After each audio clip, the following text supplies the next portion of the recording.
আমরা এখন চলে এসেছি নামচির বিখ্যাত যেই স্ট্যাচু সানরূপসের সামনে।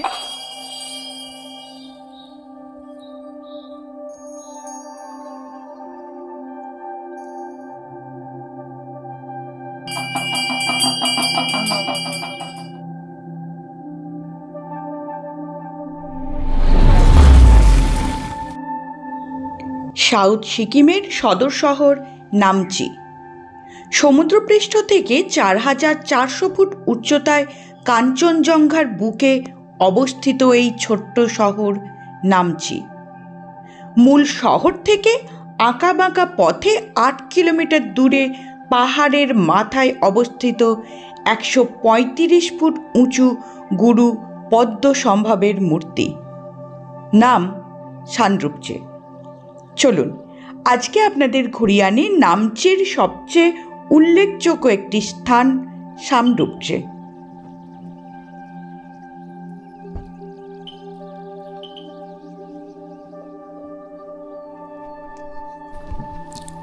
আমরা এখন চলে এসেছি নামচির বিখ্যাত যেই স্ট্যাচু সানরূপসের সামনে। নামচিতে বিশেষ কিছু দেখব না, কারণ আমার আগেও ঘোরা। এখন সানরূপসিতে অবশ্যই দেখব। যে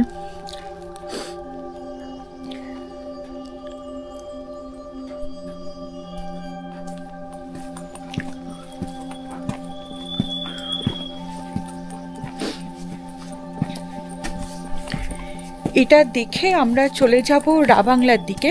এখানে এখন মার্চ মাস, ভীষণই আবহাওয়া খারাপ, মেঘ করে আছে আর বৃষ্টি পড়ছে, ঝিরঝির করে বৃষ্টি পড়ছে, দেখতে পাচ্ছেন।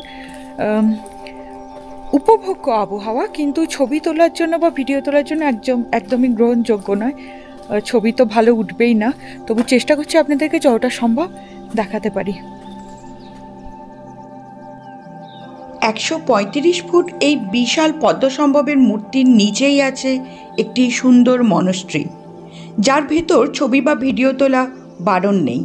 চলুন ভিতরটা আপনাদের একটু দেখিয়ে আনি।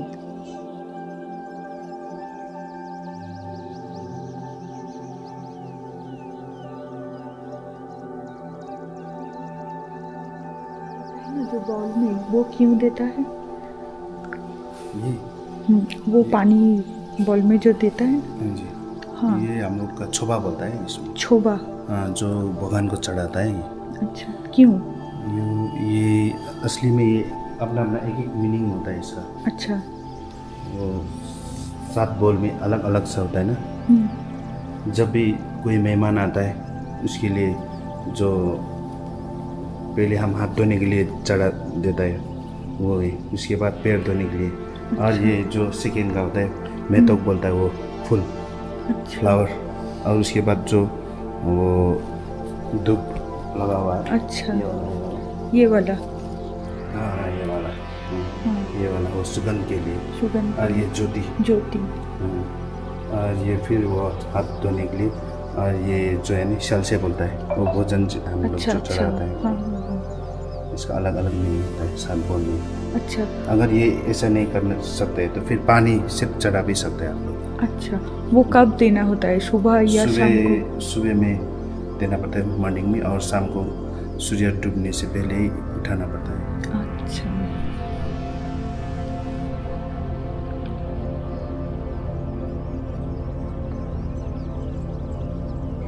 নিচে মনস্ট্রিটি দেখার পর উঠে আসলাম একদম ছাদে, যেখানে আছে সেই বিশাল সানরূপসির মূর্তিটি, এবং সেখান থেকে চারপাশের যে আবহাওয়া বা দৃশ্য আপনাদের একটু দেখানোর চেষ্টা করছি।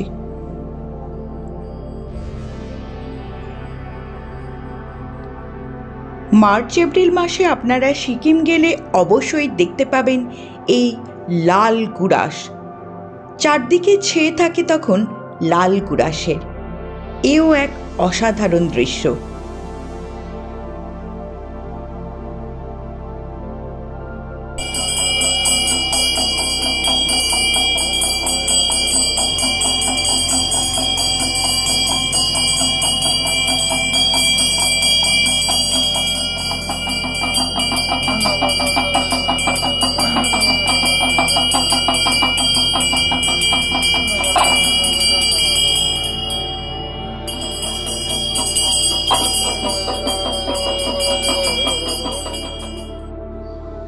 চলছে সিকিম পর্ব। সামনেই গরমের ছুটিতে অনেকেই যাবেন সিকিম ঘুরতে। আমি আপনাদের সামনে তুলে ধরছি পেলিং, নামচি, রাবাংলা, ইয়াকসামের মতো জায়গাগুলির ছোট ছোট ভিডিও। প্রত্যেকটা জায়গার যেগুলো খুব পরিচিত জায়গা, সেগুলোর সঙ্গে অপরিচিত বেশ কিছু জায়গাও আপনাদের সামনে তুলে ধরছি। সঙ্গে জানাচ্ছি সেখানকার ইতিহাস। তাই অবশ্যই সঙ্গে থাকুন, আমার সঙ্গে থাকুন তেপান্তর এক্সপ্লোরারের, এবং দেখতে থাকুন ভিডিও, যাতে আপনার পরবর্তী ট্যুর খুব ভালোভাবে সম্ভব হয় এবং ইতিহাস জানা থাকলে সেই জায়গাগুলোও ঘুরতেও খুব ভালো লাগে।